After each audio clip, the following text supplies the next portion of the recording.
For years, world attention has been focused on Darfur. While all eyes look to this western region of Sudan, few acknowledge the dire situation in the east.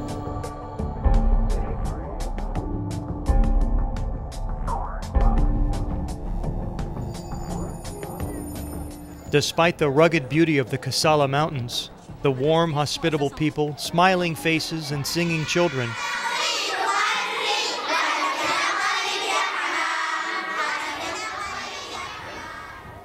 this quite possibly is one of the loneliest places on earth. But to over 200,000 Eritrean refugees, it is home. Displaced by war and political bureaucracy, some have been here for over 25 years. The UN calls them the forgotten refugees. After 4 decades of neglect, isn't it time the world remembers?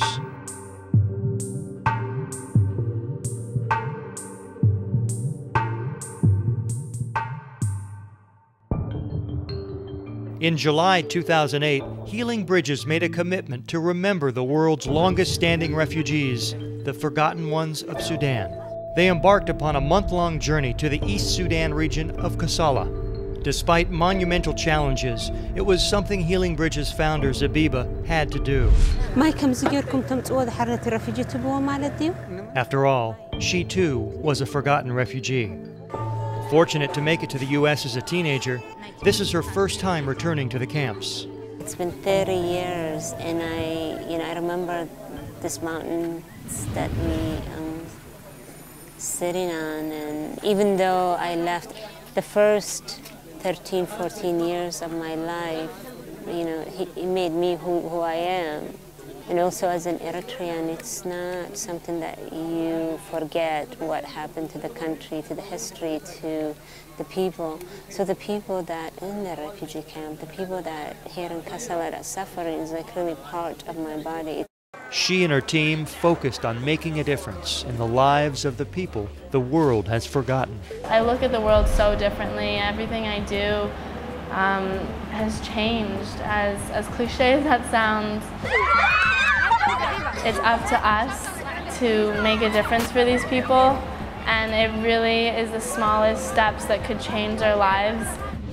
The scars from almost 40 years of neglect run deep.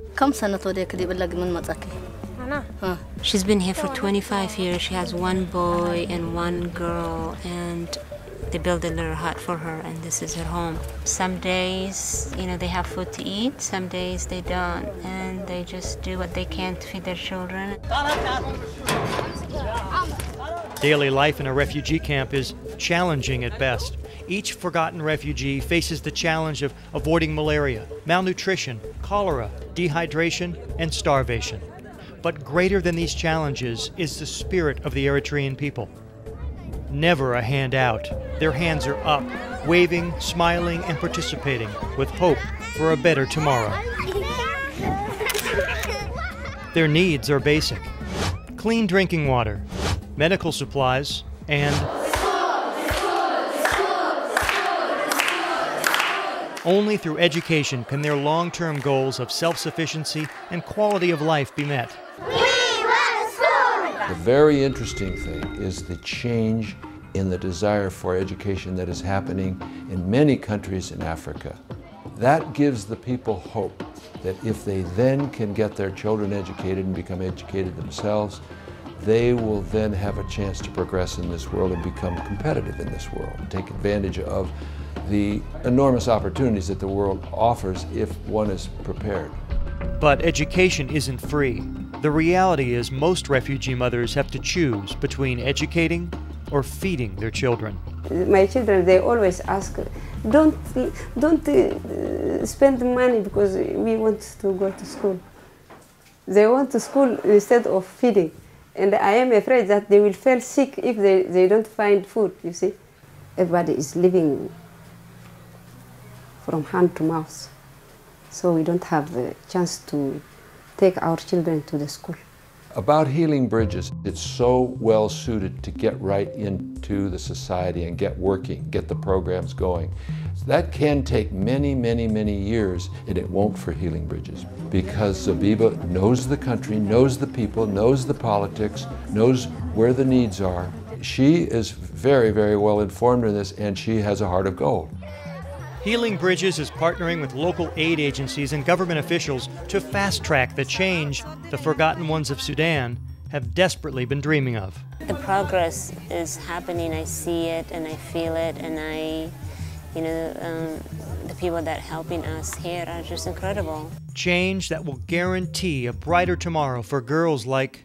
My name is Yair Mahmoud. My name is Fatima Umar. My name is Salam. My name is Sam. My name is Tamad Muhammad Noor. Zebiba is a friend of mine. She was one of these refugees. She at one point was like one of these girls you see here. And when you look at these kids, at these beautiful girls, you wonder, how many thousands of Zebibas are there in this camp? There's over 200,000 refugees in this camp. Which one of these little girls could be a doctor if we gave her a chance? Well, now we are that bridge to give them that help, and you can provide that help. And the solutions are so simple. So please, please, please, do what you can. Help these beautiful children be able to have a future, to help be able their families to have the future that we can provide, and we can do it together. Thank you. Now that you've met some of the forgotten refugees, what will you do? Continue to look the other way like the rest of the world, or commit to making a difference? The continent's ready for change. We just need to be sure that we help them and it changes in the right direction. And nothing could make you feel better than to help people out of poverty. What will you do? They're waiting.